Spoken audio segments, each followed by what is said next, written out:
नमस्कार, मी सीमा. माझ्या लग्नाला 6 महिनेच झालेले. माझा नवरा राजेश कामासाठी परदेशात होता. घरात मी एकटीच असायचे. त्यामुळे वेळ कधी गेला, कधी खूप जड जायचा. रोज भाजी आणि दूध वाल्याशिवाय माझं कोणाशीही बोलणं व्हायचं नाही. पण आता काही दिवसांपूर्वीच आमच्या शेजारी नवीन शेजारी राहायला आले.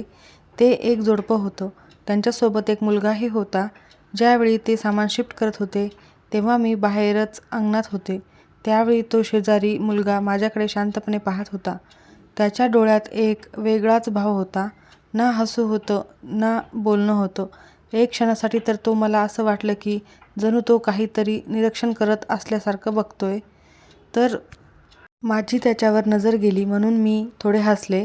पण तेव्हाच त्याने एकदम नजर खाली घेतली. मला वाटलं पहिल्या भेटीत असं स्माईल करणं कोणालाही ऑकवर्ड वाटू शकतं, म्हणून मी माझ्या चेहऱ्यावरचं हास्य कमी केलं. त्याच दिवशी काही वेळाने ती शेजारी चार्जर मागण्यासाठी माझ्या घरी आली. ती बोलकी आणि मोकळ्या स्वभावाची होती. पण तिचा भाऊ आदेश सारखा शांतच असायचा. त्यावेळी तो राणीसोबत चार्जर घ्यायला माझ्या घरी आला होता आणि तेव्हाही तो माझ्यापासून नजर चोरत होता. असो, ती त्या मुलाची आई होती. ती म्हणाली, "हॅलो, मी राणी. 2 दिवसापूर्वीच मी तुमच्या शेजारी राहायला आले आहे. माझ्या नवऱ्याची ट्रान्सफर या शहरात झाल्यामुळे आम्ही इथे घर घेतले. मला इथे सगळं काही नवीन असल्यामुळे थोडी माहिती घेण्यासाठी मी तुमच्याकडे आले होते." तेव्हा मी तिला म्हणाले की काही चिंता करू नका. तुम्हाला जर कसलीही गरज असेल तर मला बिनधास्त सांगा. मी तुम्हाला नक्की मदत करेन. तेव्हा ती म्हणाली, "शिफ्टिंगमध्ये माझ्या मोबाईलचं चार्जर माझ्याने कुठे ठेवलं ते मला माहीत नाही. त्यामुळे मला चार्जर हवं होतं. कृपया तुम्ही तुमच्या मोबाईलचं चार्जर काही वेळासाठी मला द्याल का? नाहीतर एक काम करा, माझा मोबाईल घ्या आणि काही वेळ तुमच्या इथे चार्जिंगला लावा. कारण घरात अजूनही शिफ्टिंगचा पसारा पडलेला आहे. त्यामुळे परत तुमचाही चार्जर माझ्याकडून कुठेतरी ठेवला जाईल." त्यावर तिला होकार भरून मी तिचा मोबाईल माझ्या मोबाईलच्या चार्जरला लावला. मी काहीच वेळात असं म्हणून राणी तिथून निघून गेली. काही वेळात येते असं म्हणाली. संध्याकाळच्या वेळी दरवाजाची बेल वाजली. तेव्हा माझा नवरा घरी आला होता. माझा नवरा बाहेर देशात कामाला होता. त्यामुळे ते घरापासून लांब असायचे. यावेळी तब्बल 1 महिन्याकरिता राजेश घरी आले होते. राजेशला पाहताच मी त्याची गळाभेट घेतली. आमचं लग्न होऊन आता कुठे 6 महिने पूर्ण झाले होते.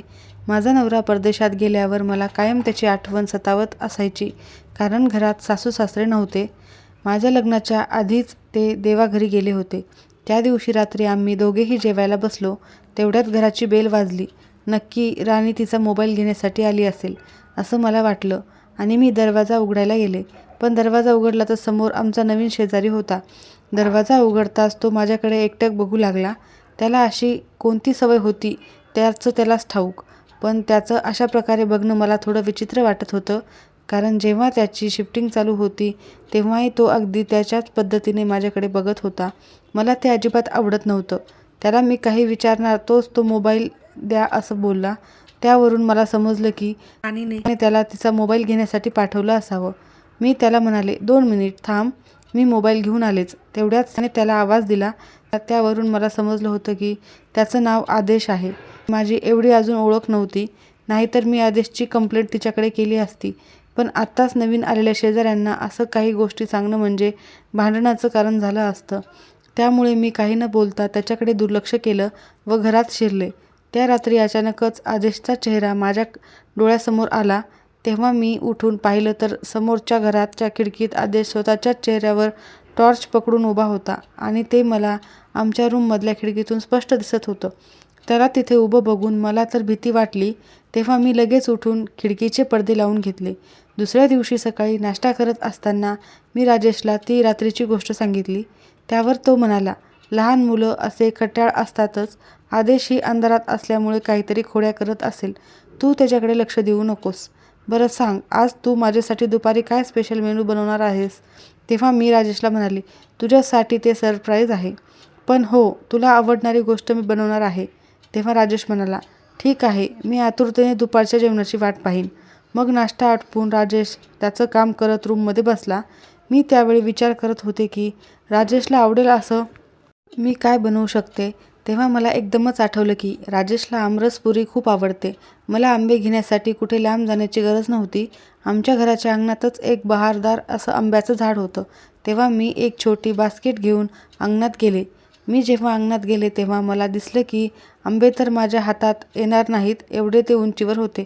तेव्हा मी राजेशची मदत घेऊ शकत नव्हते, कारण मला माहीत होतं जर मी त्याला बाहेर बोलवलं तर तो माझं सरप्राईज राहणार नाही. त्यामुळे एका काठीच्या मदतीने मी आंबे पाडण्याचा प्रयत्न करू लागले, पण तरी माझा हात आंब्यापर्यंत काही पोहोचत नव्हता. पण तरीही मी प्रयत्न करत होते आणि अचानक कुणीतरी मला मागून हलकासा आधार दिला. मी क्षणभर समजले की राजेश असेल, पण तो आदेश होता. मी त्याच्याकडे रागाने बघताच तो शांत आवाजात म्हणाला, "मी तुमची मदत करत होतो." त्याचा हात काढताना मला जाणवलं, तो मला स्पर्श करू पाहत नव्हता, पण अंतर चुकीचं ठरत होतं. मी स्वतःला सावरत म्हणाले, "मदत करायला हरकत नाही, पण आधी विचार तर." तो काही न बोलता मान खाली घालून निघून गेला. त्यात अजब नम्रता होती आणि एक भयान शांतता. थोड्या वेळाने मी राजेशसमोर जेवणाचं ताट वाढलं. तो आमरसाचा बेत पाहून फार खुश झाला होता. तो म्हणाला, "सीमा, देवाने मला तुझ्यासारखी बायको देऊन मला खूप मोठा आशीर्वाद दिलेला आहे." कारण मी मनातही तेच विचार करत होतो की मला आमरसाची आठवण येत आहे आणि नेमकं तू आमरसच बनवलं आहे. तेव्हा आम्ही दोघे गप्पा मारत छान जेवण करत होतो. त्याच दिवशी संध्याकाळी राजेशला त्याच्या कंपनीतून फोन आला. तो फोनवर बोलत बोलत बेडरूममध्ये गेला. तेव्हा मी घरातील आवराआवर करत होते. फोनवर बोलून झाल्यावर राजेश माझ्याकडे आला. तो म्हणाला, "सीमा, मला माझ्या कंपनीतून अर्जंट फोन आला होता. मला आता 2 दिवसात पुन्हा कामानिमित्त परदेशात जावं लागणार आहे." मी नाराज झाले होते, कारण राजेश नुकताच आला होता आणि लगेचच त्याला परत जावं लागणार होतं. तेव्हा मी त्याला म्हणाले, "राजेश, असं किती दिवस चालणार आहे? तू महिने बाहेर असतोस आणि मी इथे घरी एकटीच असते. मला अजिबात करमत नाही. मलाही तुझ्यासोबत घेऊन चल." तेव्हा राजेश म्हणाला, "आता लवकरच मी या शहरात कंपनीत जॉईन करणार आहे. मग आपण त्या कंपनीच्या जवळच फ्लॅट घेऊ आणि तिथे छान राजा-राणीचा संसार थाटू." त्याच्या समजावण्यावर मी त्याला होकार भरला. असे 2 दिवस उलटले. त्या दिवशी संध्याकाळी जवळपास 7 वाजता राजेशची फ्लाईट होती. त्याला एअरपोर्टवर सोडून मी घरी येत होते. घरात पोहोचताच मला फार थकल्यासारखं झालं होतं. तेव्हा मी सोफ्यावर बसलेच होते. तोच पुढच्या क्षणाला दरवाजाची बेल वाजली. मी दरवाजा उघडायला फार कंटाळा करत होते, कारण मी फार थकले होते. पण एकसारखी बेल वाजू लागली. तेव्हा मी उठून दरवाजा उघडला. तेव्हा समोर राणी होती. ती खूप घाबरलेली दिसत होती. तिच्या चेहऱ्यावर घाम फुटलेला होता आणि थरथरत्या स्वरात ती मला म्हणाली, "सीमा, माझ्या नवऱ्याचा अपघात झाला आहे. त्यामुळे मला पटकन तिथे पोहोचावं लागेल. तू आदेशला थोडा वेळ सांभाळशील का? तुझा नंबर मला दे. मी तिकडे पोहोचून तुला लगेच कळवते." मला आत्ताच एका व्यक्तीचा फोन आला होता आणि तोही माझ्या नवऱ्याच्या मोबाईलवरून की तुमच्या पतीचा अपघात झाला आहे. त्यांनी मला तिथलं लोकेशन पाठवलं आहे. आता मी तिथे जात आहे. प्लीज तू आदेशला थोडा वेळ सांभाळ. तेव्हा तिच्या मागे थांबलेला आदेश समोर आला आणि सीमा पळतच जाऊन गाडीमध्ये बसली आणि तिथून निघून गेली. मला काही कळण्याआधीच ती आदेशला माझ्याकडे सोपवून गेली होती. माझ्या डोक्यातच हेच विचार चालू होते की आदेशचं वागणं थोडं विचित्र आहे. त्यातल्या त्यात राजेश आत्ताच परदेशात गेलाय. घरी मी एकटीच आहे, पण आता शेजारधर्म म्हणून मला त्याला थोडा वेळ माझ्या इथे ठेवून घ्यावं लागणार होतं. तेव्हा मी पाहिलं की त्याच्या डोळ्यात अश्रू होते. मला त्याच्यावर दया आली. मी सोफ्यावर जाऊन बसले आणि त्याला एका बाजूला बसवलं. मी त्याला म्हणाले, "आदेश, काळजी करू नकोस. तुझे वडील ठीक असतील.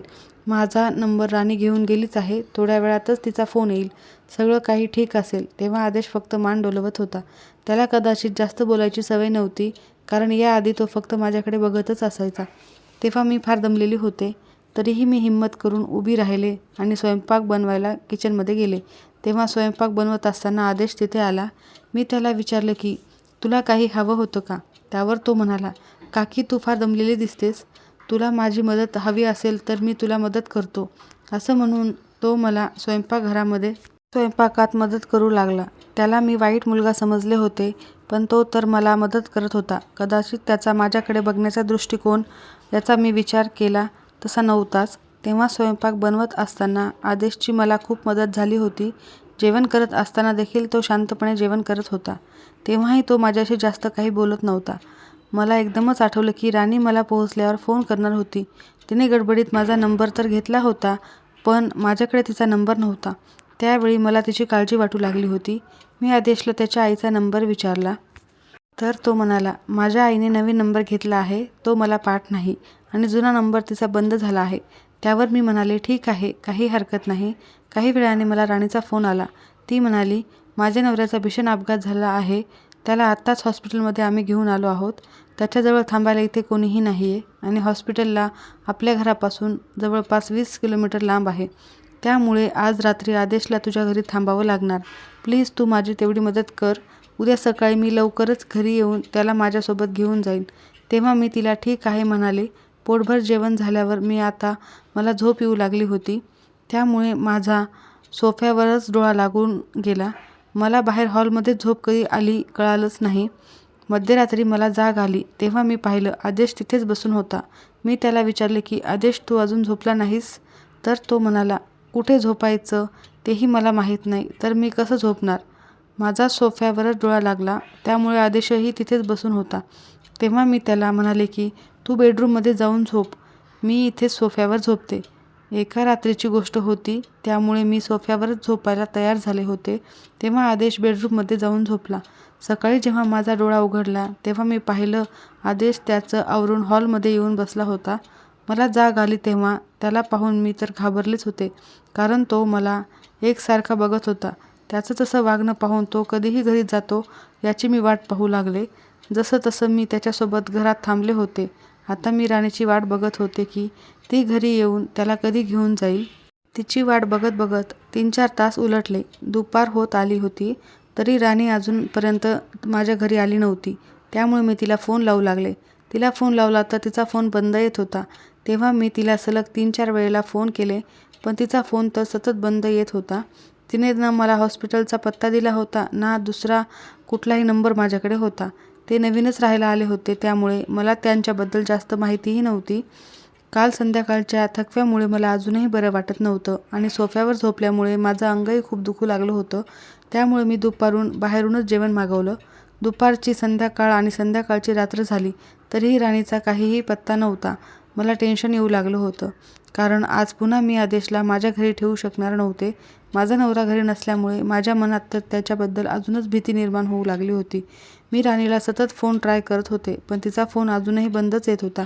त्या दरम्यान मी तिच्या घरी जाऊन पाहिलं तर तिच्या घराला लॉक होतं. आता राणी फोन उचलत नव्हती म्हणून मी आदेशला हाक लावून देऊ शकत नव्हते, कारण राणी विश्वासाने त्याला माझ्याकडे सोडून गेली होती. असे पुढे 2 दिवस उलटले. आदेशला माझ्या घरी राहून 4 दिवस झाले होते. मला असं वाटू लागलं होतं की आदेशच्या घरात काहीतरी गोष्ट घडली आणि तो व राणी मिळून माझ्यापासून लपवत आहेत. तेव्हा मी माझा संशय दूर व्हावा म्हणून आदेशला जाब विचारायला जाऊ लागले. त्यावेळी तो मला घरात कुठेही दिसला नाही. मी बाहेर जाऊन पाहिलं तर तो मला अंगणातून बाहेर जाताना दिसला. तेव्हा मी त्याला जोराने आवाज दिला आणि घरात बोलवलं. त्याचवेळी माझं लक्ष राणीच्या घराकडे गेलं. तेव्हा मी राणीच्या घराचा दरवाजा जवळून जाऊन पाहिला. तेव्हा मला तिच्या घराच्या खिडकीतून जे दृश्य दिसलं ते पाहून तर मला खूपच मोठा धक्का बसला. त्यातून स्वतःला कसं सावरायचं तेच मला समजत नव्हतं. तेव्हा मी जड पावलाने माझ्या घराकडे चालत आले आणि जेव्हा मी घरात पोहोचले तेव्हा हॉलमध्ये आदेश टीव्ही बघत बसला होता.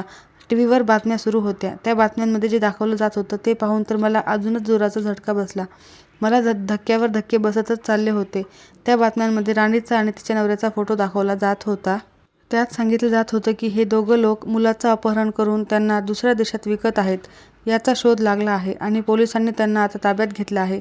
तेव्हा मला समजलं की आदेश याचाही शोध पोलीस घेत आहेत, कारण राणी व तिच्या साथीदाराने, म्हणजेच तिच्या ज्याला नवरा म्हणत होती त्याने, आदेशला एका अनाथ आश्रमाच्या बाहेरून पळवून आणले होते. आदेश हा एक मतिमंद मुलगा होता, अशी माहिती त्या बातमीत देण्यात येत होती. ती बातमी बघितल्यानंतर आदेशचं माझ्याकडे एकटक लावून बघण्याचं कारण मी समजले होते. मगाशी मी जेव्हा राणीच्या घरात खिडकीतून आत पाहिलं तेव्हा मला तिच्या घरात त्यांनी शिफ्ट केलेली एक वस्तू दिसली नव्हती. म्हणजेच राणी आणि तिचा साथीदार तिथे असल्याचं पोलिसांना समजलं होतं. त्यामुळे त्यांनी रातोरात तिथून पळ काढला होता. आदेशला माझ्याकडे सोडून गेले. ती बातमी बघून माझ्या मनातल्या सगळ्या प्रश्नांचं उत्तर मला मिळालं होतं. तेव्हाच मी वेळ न वाया घालवता पोलिसांना याबाबत माहिती दिली. पोलीस येऊन आदेशला घेऊन गेले. घरातून जाताना त्याच्या डोळ्यात अश्रू होते. तो जरी मतिमंद असला तरी त्याच्या एखाद्या सामान्य माणसाप्रमाणे भावना होत्या. त्या दिवशी मला एक नवीन शिकवण मिळाली होती की कोणीही कोणावर लगेचच विश्वास ठेवू नये, कारण या जगात लोक विश्वास संपादन करून त्यामागे कट कारस्थान करत व्यस्त असतात. त्यामुळे कोणावरही आंधळा विश्वास ठेवू नका. त्याचबरोबर कोणाबद्दलही गैरसमज करून घेण्याआधी त्याची पडताळणी नक्की करा. विश्वास ठेवणे आणि गैरसमज करणे हे दोन्ही गोष्टी अत्यंत विचारपूर्वक करायला हव्या. कहाणी आवडली असेल तर नक्की लाईक करा.